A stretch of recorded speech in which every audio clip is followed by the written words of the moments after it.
and I'm just blown away where they'll say, wow, it sounds so big. It's just you? You do the broadcast, and you make it sound like you got a whole entourage on there. Well, yeah, that's the beauty of radio. It's theater of the mind. And don't get me wrong, we have beautiful facilities. Thank God for that. We have a great location here in Tampa that we do the broadcast from. We got all the best stuff. But to cut corners, we don't have all of those things. And so I have to do all the studying. I have to do all the prep work and things like that. And I kind of have to know where I'm going. He says, but man, it just doesn't sound like that. It sounds like you're just so relaxed. And I am. But that's what you call a trained talk show host and somebody that really loves what they do. And I don't just do this for a job. And if I did, wow, I would not be able to pay my bills, so to speak. Luckily, I do other things. And when I'm not on the air, a lot of people wonder what I do. I write commercials and radio station imaging, and I produce it. And I also teach the art of voice acting. So if somebody's doing commercials or radio station imaging or of such, I do that. And so that keeps me busy between the radio show and that.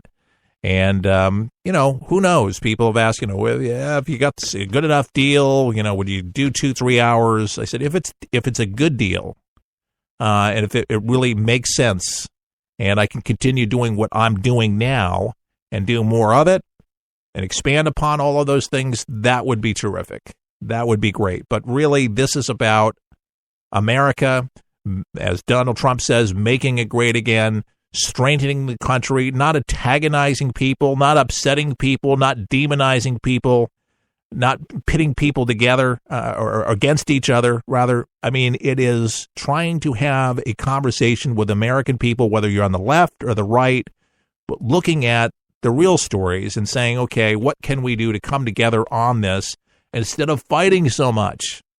Isn't there enough fighting going on in the world as it is? I mean, there's politics and politicking, and that's what Washington has been so good at. That's why Donald Trump got in. They were tired of it, tired of all of this that we're seeing on the left. That's so annoyed by this, but they don't see why it happened, and they don't even want to take the time to appreciate it. And those that have understood it, they're at peace now. They get it.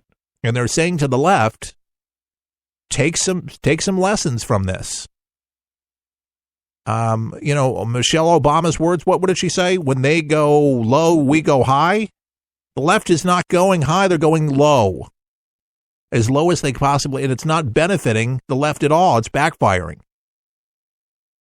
A lot of liberals voted for Donald Trump. A lot of them did. Oh, they won't tell their friends, their employers. Oh, of course not. They'd lose their job. But they did. And they would do it again. Because if it makes sense for a country, they'll do it. And that means that they're a true patriot. If you're on the left, you were an independent, you were a Tea Partier, and you said, you know what, I don't love everything there is. And there's a lot of people that bit their tongue. And they crossed their fingers and their toes and everything about Donald Trump. And now some people are still, they just don't know. They don't know if they've made the right decision. Well, Donald Trump's here. And the biggest thing and the best thing we can probably do at this point is to pray for the president. I know that's so unusual to say, but to pray for him. The Bible says pray for our leaders. Is that a bad thing? I think it's a good thing.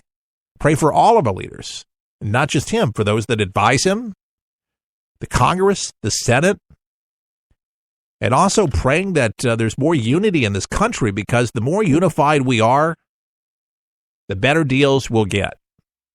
And we'll all win. We'll all win in the long run. But the divisions, they split this country. It splinters our country, and it does no good at all. But it adds to more gridlock, which Washington famous for, dragging their feet on this stuff, and then nothing happens. Nothing happens. Nothing gets done. And it's politics, and it's not for the people. It's not what they promised. It's not what they said they would do. And I hope that Donald Trump uses some of that same language to both the left and right and said, look, this is about the people. We need to pass this bill. If you have some ideas, and they need to have, another meeting at the White House, to me, with all the smartest people in the world for healthcare, and to come together and converge on this to see how it can be the best plan that the world's ever seen. And say, we're doing this to roll up our sleeves for everybody. Let's have some long sessions, 2-3 days in a row, to make sure that we get this right before passing it, to show the American people we're taking this really serious and showing every member of Congress that this is really important and we don't want to hastily do this. So for all his critics, for all of those that just think that he wants to put his name on it, and he's basically copying 90% of it and just putting a few things different in there, trying to, just to rub it in Barack Obama's face, well, then make it the best. Don't allow somebody like Senator Rand Paul, let him have complete egg on his face at the end of the day. And that would be great. I'd love for it to happen.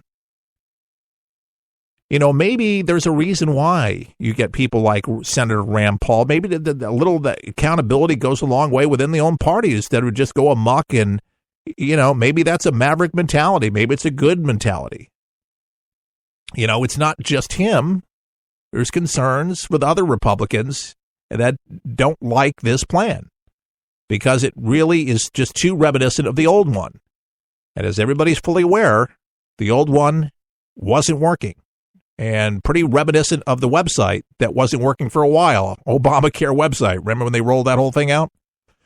Speaking of rolling, there is something called Wheel of Fugitive, and this is rolled out in Florida, and this is kind of like a big deal. If you're a criminal, Sheriff Wayne Ivey has a deal for you.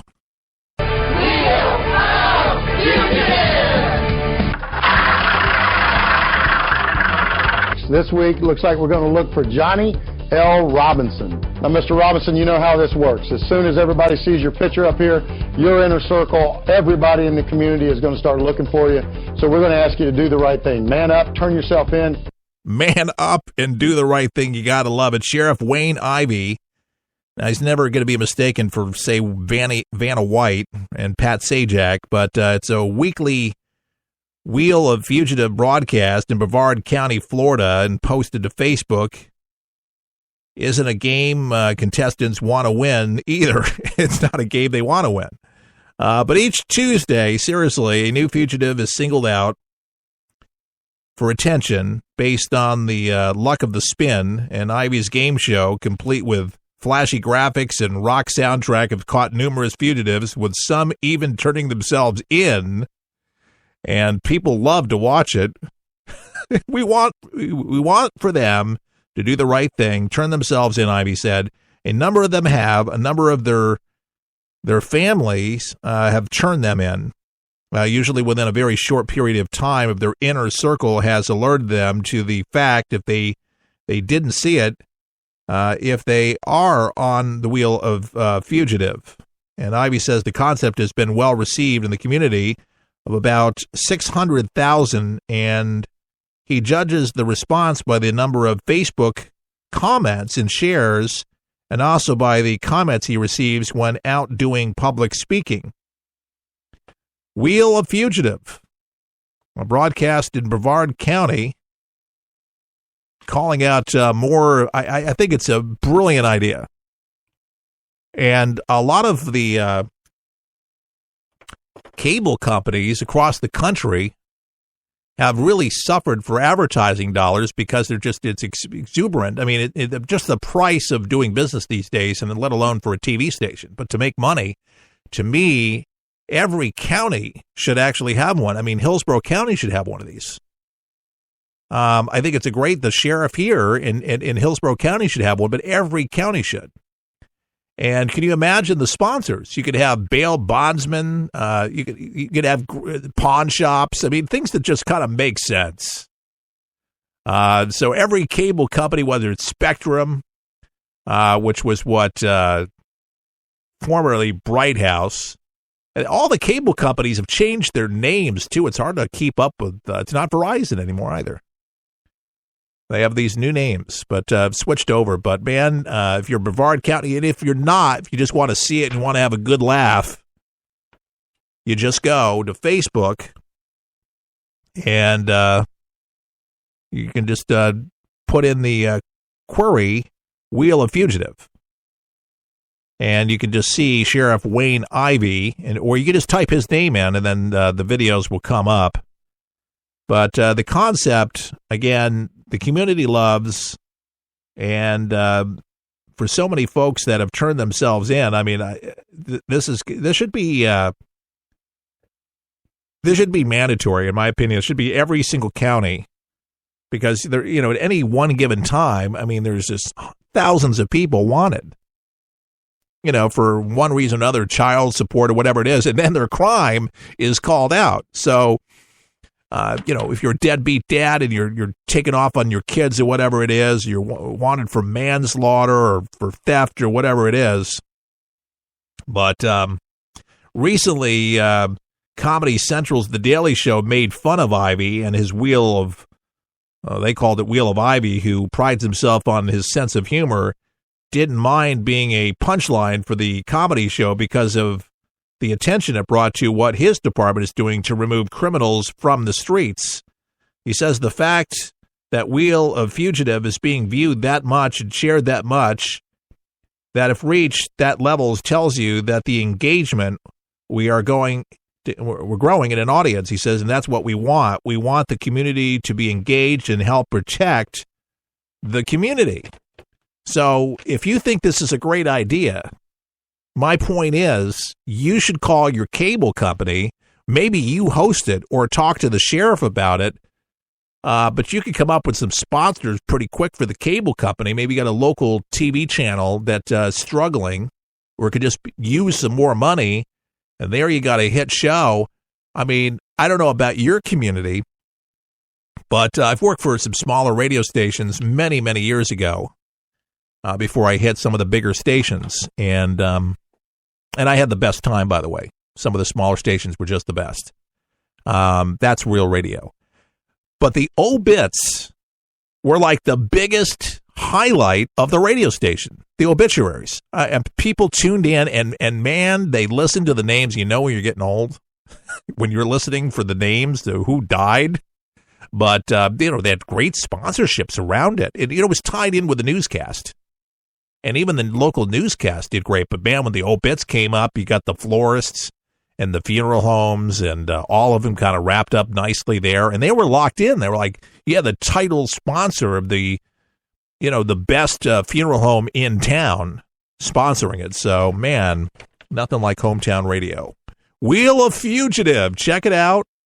And maybe you become some kind of hero. We're turning in a lot of these deadbeats that are on the run, and there's plenty of them out, that's for sure. That pirate attack that I told you about the other day, military analysis were reporting, they warned that a pirate attack of Somalia was imminent because assets used in the European Union anti-piracy program have been diverted in the migrant crisis of the Mediterranean. This is Alan Cole, the head of the United Nations Maritime Crime Program on Drugs and Crime, told UK's The Times newspaper that a high-profile attack was only a matter of time.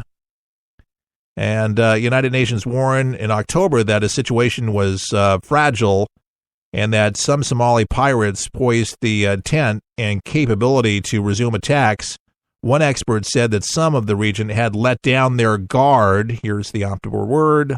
Optimal word is guard, let down their guard as the situation canceled, calmed. So complacency set in. So NATO ended its anti-piracy mission of Somalia in December.